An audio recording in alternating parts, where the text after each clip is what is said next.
Hello everyone, and welcome back to the Hunter x Hunter Institute, your favorite place to talk about everything related to our favorite series. Today we want to do something a bit different. We were wondering who will emerge victorious from the Succession War. Who do you think it'll be? Despite just recently mastering Nen, don't you think the princes have incredibly powerful abilities? In this video, we'll analyze and discuss the strength of the 14 Kakin princes. We're sure that, like us, you are biased on the subject. But we are a serious research institute, so we should give a fair trial to all the princes before making up our minds. Let's see if our scientific analysis can persuade you on the matter, so stay with us to the end to see the conclusion of our experiment.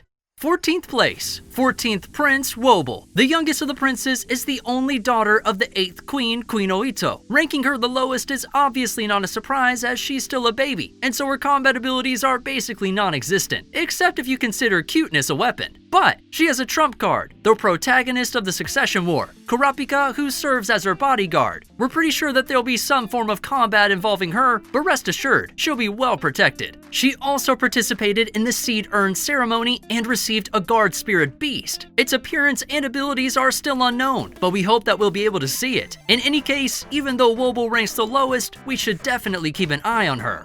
13th place, 12th Prince Momoze. Momoze is the daughter of Queen Savanchi, who also birthed the 13th Prince Marayam. And unfortunately for Momoze, 7th Queen Savanchi does not hide her preference for her younger son. But Momoze feels pity towards her mother and brother, as they cannot become kings. Overall, her personality is very different from her selfish mother, as she gives the image of a composed and gentle girl. However, the 12th prince's life was tragically cut short when she was strangled to death in her bed. Her bodyguard Hanzo, blaming himself for her death, swore to find the culprit. He later found that the assassin was Tufty, another bodyguard of Momoze. Talk about not doing your job. Hanzo avenges the 12th prince by inflicting the same fate that she suffered to her murderer, strangling him to death. Grim. Momoze's guardian spirit beast was for once not completely revolting looking, but actually kinda cute. It had initially attacked Kurapika and Prince Woble's other bodyguards. It's unfortunate that she became the first victim of the Succession War without having the chance to showcase her true abilities.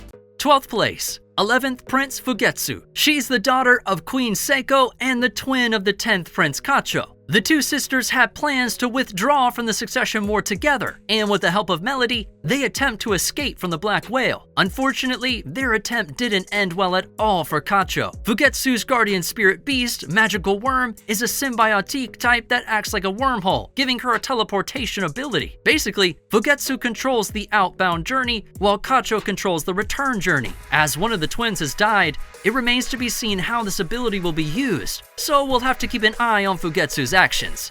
11th place, 10th Prince Kacho. We just introduced her twin sister, the 11th Prince Fugetsu. While Prince Kacho portrayed herself as a despicable individual in public, behind that facade lies an unwavering love for her sister, Fugetsu. During their escape from the Black Whale, Kacho ended up sacrificing her own life to shield Fugetsu from harm. But here's the twist. Kacho's guardian spirit beast possesses an extraordinary power known as Without You. This enabled Kacho to stay by Fugetsu's side even in death. As long as her twin sister lives, Kacho's spirit will also live on, taking on a tangible form to guard her beloved sister. It's a bittersweet marvel, this bond between siblings that defies even death. However, we can't help but wonder, what will become of this ability once the Succession War concludes? The outcome is bound to be heartbreaking.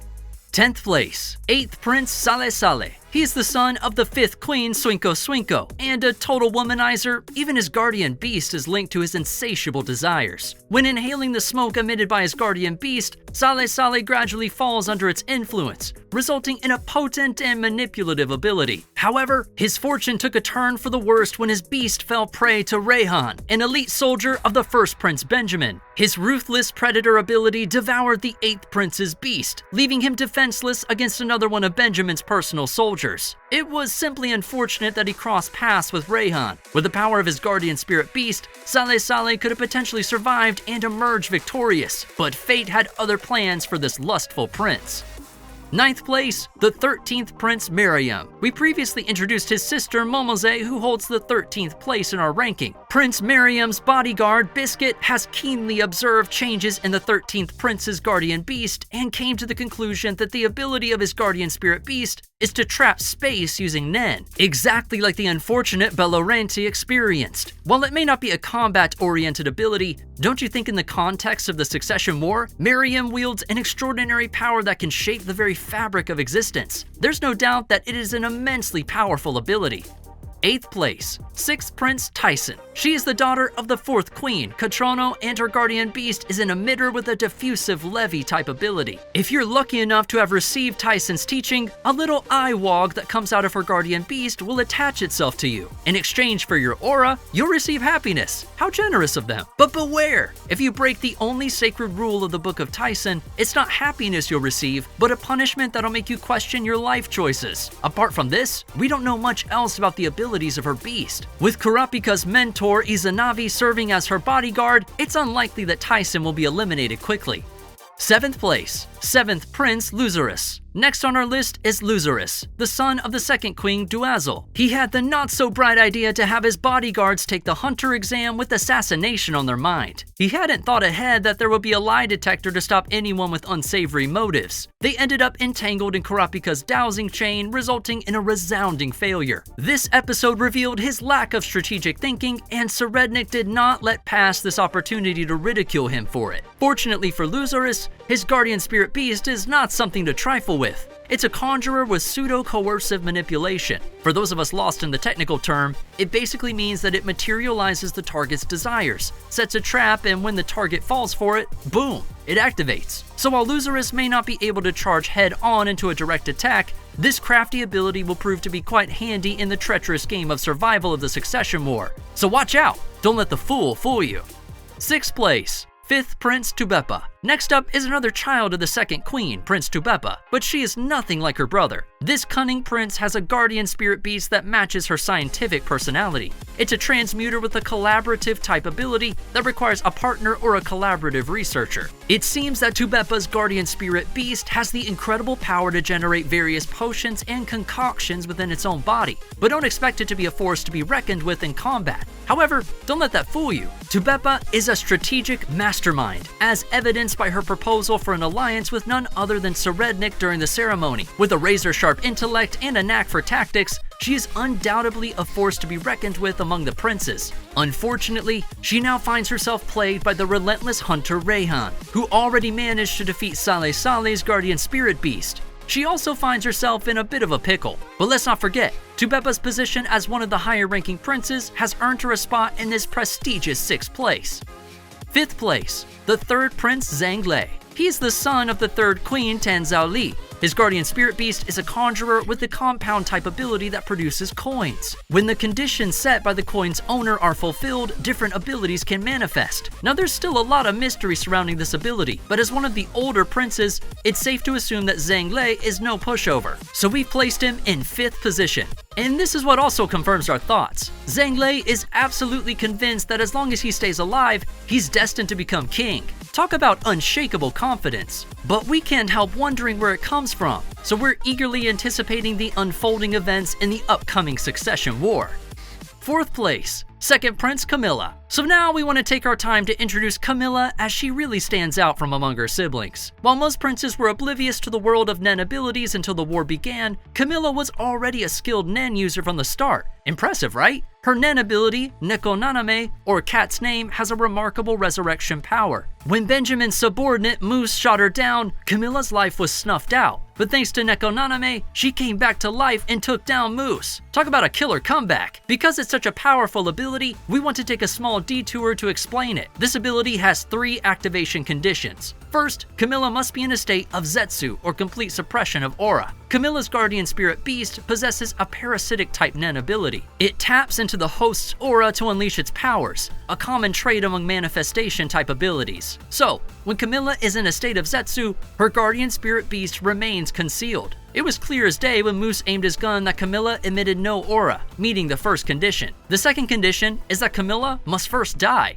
Cat's name is a counter-type Nen beast, relying on post-mortem Nen. Hence, Camilla needs to kick the bucket for the ability to kick in. Finally, her opponent also needs to die, since this ability revives Camilla by stealing the life of her attacker. If her opponent manages to escape, she won't be able to make her grand return. So to summarize, for Camilla to resurrect, she must be in a state of Zetsu, experience death, and have Cat's name claim her opponent's life. With such an amazing ability, if Camilla had some extra wit up her sleeve, she might have climbed even higher in the ranking. Nevertheless, in a battle where the rule is to survive and claim victory, Camilla's ability undoubtedly provides her with a significant advantage. No doubt about it, right? And now we're entering the top 3 of our ranking. Hold on tight.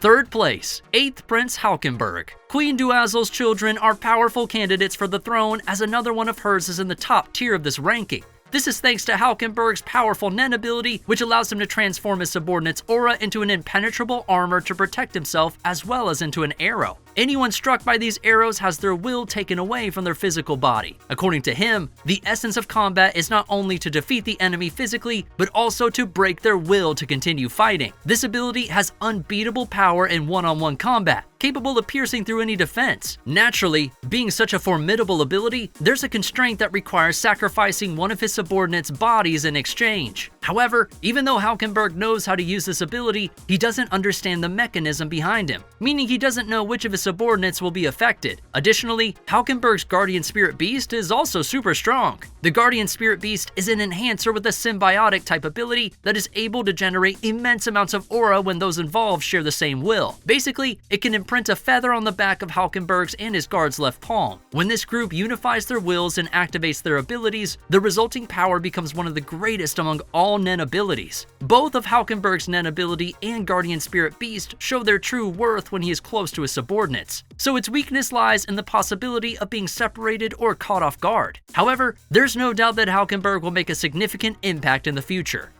Second place, the first Prince Benjamin. He's one of the children of the first Queen Uma, and just like Camilla, Benjamin was also a skilled Nen user from the beginning. Not only that, but his personal army is packed with Nen-wielding soldiers too. He really has a head start compared to the other princes. His Nen ability is Benjamin Baton. This amazing ability allows him to inherit the unique powers of his fallen soldiers. But as you know, with great abilities comes tricky conditions, and in the case of Benjamin Baton, only graduates from the prestigious Kakin Royal Army Military School, who directly serve under Benjamin's command, are eligible for this power transfer. Currently, 2 of Benjamin's personal soldiers, Vincent and Moose, have lost their lives, and Benjamin has inherited their abilities through Benjamin Baton. Since Benjamin's personal soldiers are already an elite group, this ability becomes incredibly powerful as Benjamin levels up with each soldier who sacrifices their life. And finally, here it is! First place goes to the 4th Prince Tserriednich, another offspring of the first Queen Uma. Let's talk about Tserriednich's mind-blowing Nen ability called Moment of 10 Seconds. This ability allows him to continuously see 10 seconds into the future, and the conditions for this Nen ability are as simple as can be. First, he needs to close his eyes, and second, he must enter a state of Zetsu, complete stillness. Once he fulfills these 2 conditions, Tserriednich gains the power to anticipate and change his actions for the next 10 seconds. It's like having a cheat code for life. Oh, and there's one more thing to note. It's that Tserriednich happens to be Kurapika's nemesis, so there's no doubt that Tserriednich will play a crucial role throughout the entire succession battle. But just how will the other princes challenge Tserriednich, who possesses the ultimate ability of future prediction? And how will Kurapika strategize to overcome him? We can't wait to see how it pans out. That's it for our ranking of the 14 princes of the Kakin Empire. Do you also think that Tserriednich will win the race to the throne, or are you betting on another pony? Please share your theories in the comment section below. If you haven't placed your bets yet and want more information on the princes, check out our previous videos where we've introduced some of the most important princes. Thank you for watching our video. It really motivates us to continue our research. If you would like us to analyze something else, please share your request in the comments section. We love getting your suggestions. If you're someone who also wants the abilities of a Nen beast, then you're already a member of the Hunter x Hunter Institute. So fellow researchers, don't forget to subscribe as we'll continue to discuss the complex world of Hunter x Hunter in many more videos. That's it for today. See you next time.